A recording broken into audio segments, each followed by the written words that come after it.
أهلا بيكم. أنا علا الفولي، مدربة فن كتابة الرواية.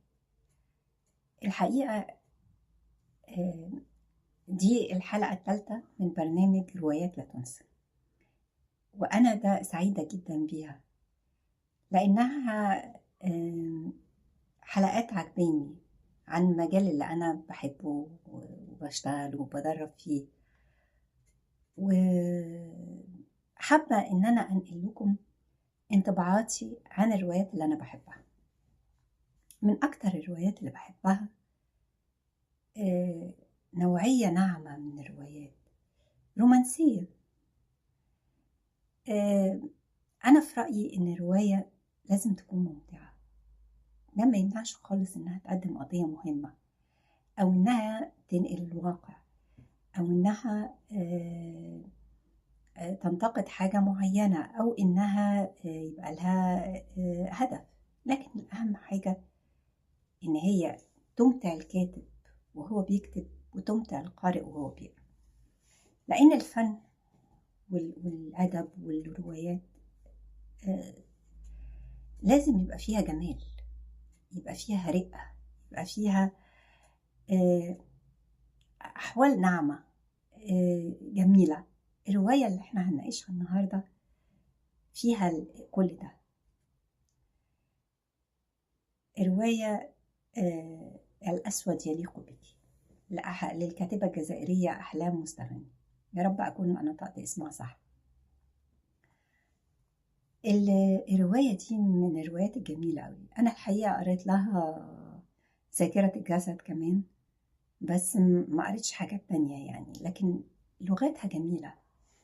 يعني أول حاجة تلفت نظرك، أو على الأقل لفت نظري أنا، إن هي حسستني إنها كأنها بطلة قصيدة من قصايد نزار قباني تمردت عليه وحبت إنها تقول وجهة نظرها بنفس الخلطة بتاعته، الرومانسية والنعومة الحادة اللي فيها خلطة كده من السياسة، من الثقافة، من الفن، من الموهبة، من الجمال. فيها حزن، فيها مشاعر كتير، فيها حب، فيها كبرياء، فيها حاجات معاني نبيلة. حتى الحزن فيها نبل، فيها شموخ. البطلة دي أو بطلة الرواية اسمها هالة الواشي أعتقد. أنا عشان أنا صورت الحلقة دي قبل كده، بس حسيت إنها لأ، إن أنا محتاجة أقرأ رواية تاني، رغم إن أنا عارفة أحداثها بالظبط يعني. بس حسيت إن أنا عايزة أخد روح الرواية. بتبدأ بداية غريبة جدا. مقدمة الرواية بتعلن إن هي قصة حب فاشلة، ده شيء غريب، بس في نفس الوقت على جرأته بيخلي القارئ عايز يعرف هي ليه فشلت. ورغم إن أنا عارفة هي ليه فشلت، لكن قريت الرواية تاني، وده في حد ذاته نجاح باهر للكاتبة. الحقيقة اتبسطت قوي، خصوصا آخر يعني المرة الأخيرة اللي قريتها من يومين. اتبسطت لأني كنت عارفة الأحداث كلها. استمتعت بالكتابة الحلوة، باللغة الشعرية، لغة أحلام الشعرية فعلا. حسيت إن هي يعني بترد على واقع إحنا عايشينه، واقع فيه تطرف بنعاني منه في كل بلادنا العربية. تطرف في كل حاجة، تطرف باسم الدين وباسم الوطن وباسم كل حاجة إلا الإنسانية، إلا إن إحنا نعيش كبني آدمين مع بعض، لينا نفس الحقوق اللي هي ما تسمحش لحد إنه يتعدى على حد تاني.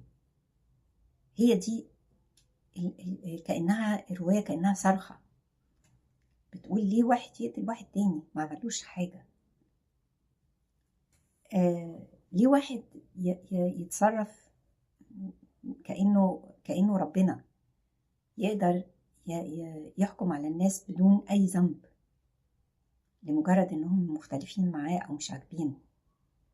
دي مأساة إحنا بنعيشها فعليا بفعل الأفكار الدينية المتطرفة، وبفعل حاجات الفساد والسياسي والاجتماعي وتلك خلفها لنا الاستعمار.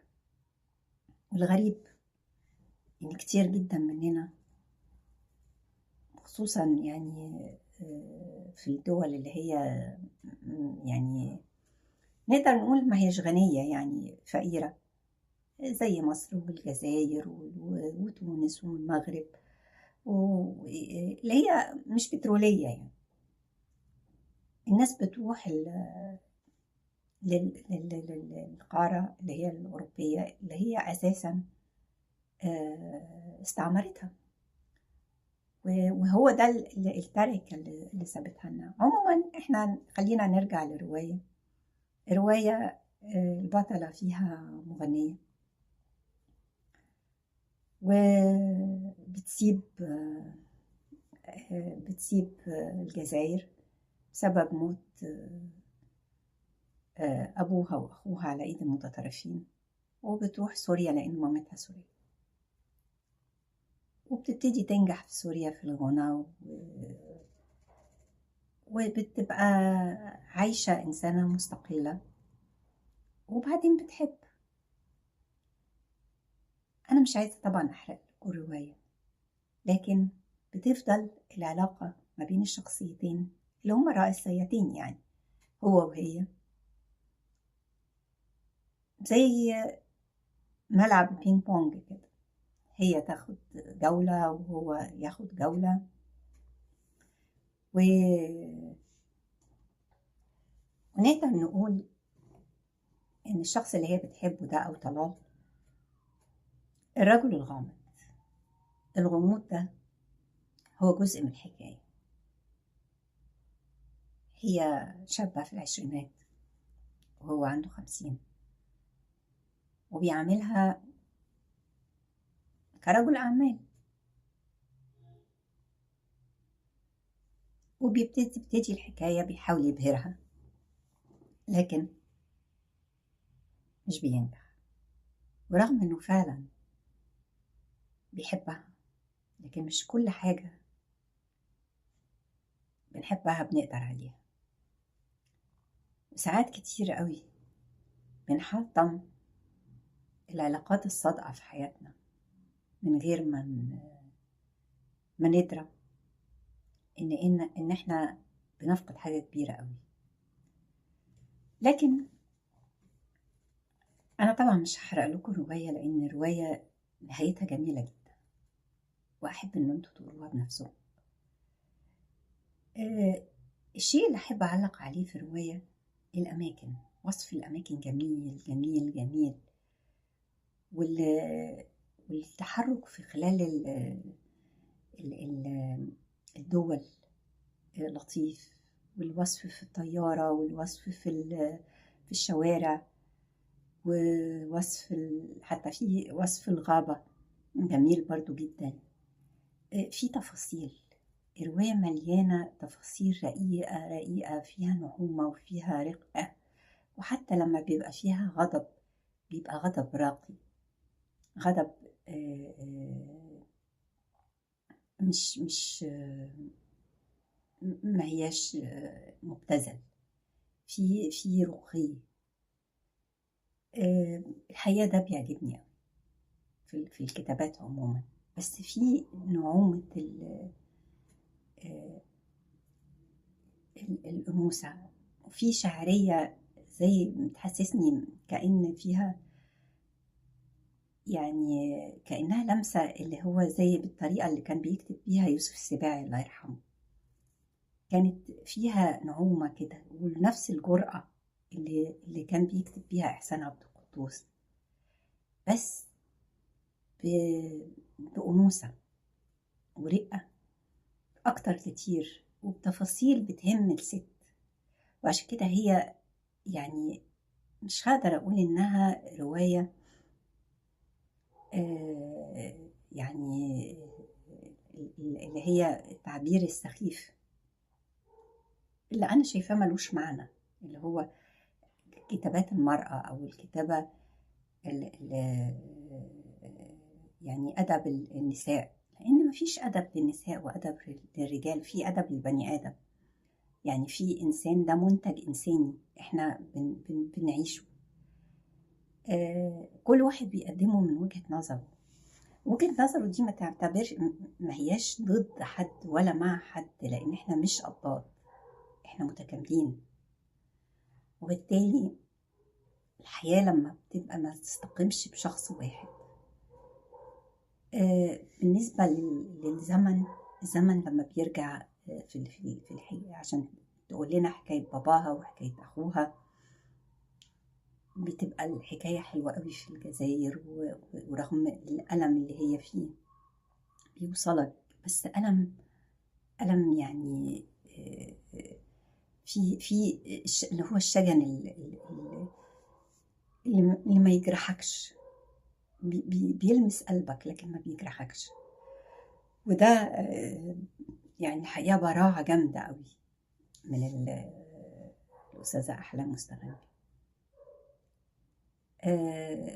الحاجة اللي عجبتني برضو المشاهد اللي اتصورت في لبنان وفي سوريا، كانت جميلة. طبعا الشخصيات ممتازة، مرسومة حلوة قوي، حتى الشخصيات اللي هي مش رئيسية، مامتها، بنت خالتها، يعني برضو معمولة حلوة. هي عدد الشخصيات مش كبير، لكن الناس اللي بتتعامل معاهم في شغلها، الحفلات اللي بتقيمها، المفاجآت اللي في الرواية حلوة قوي. الإيقاع بتاع الرواية جميل، جميل جدا جدا جدا. دي من أكتر الحاجات اللي لفتت نظري وعجبتني، إن إيقاعها راقي، إيقاعها كأنك تسمع عزف البيانو. مقطوعة حزينة لكن جميلة جدا. أتمنى إن أنتوا فعلا تقروها، لأن هي فعلا جميلة. أنا بحرص دايما إن أنا محرقش الرواية، وأعتقد إن أنا محرقتهاش، والنهاية هتفاجئكم، لأنها نهاية مش بس كنت بتمناها وأنا بقرأ الرواية واللي يا ريت تعمل كده. لا، النهاية معمولة بطريقة جميلة جدا، بشكل مظبوط، كأن كل حاجة محطوطة في مكانها، مترتبة، وده شيء رائع. أحلام مستغني ليها كمان رواية تانية قريتها اسمها ذاكرة الجسد، وهي مهمومة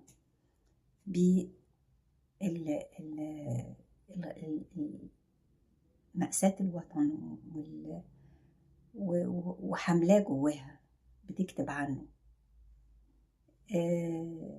الحقيقة كمان ذاكرة الجسد عجبتني قوي.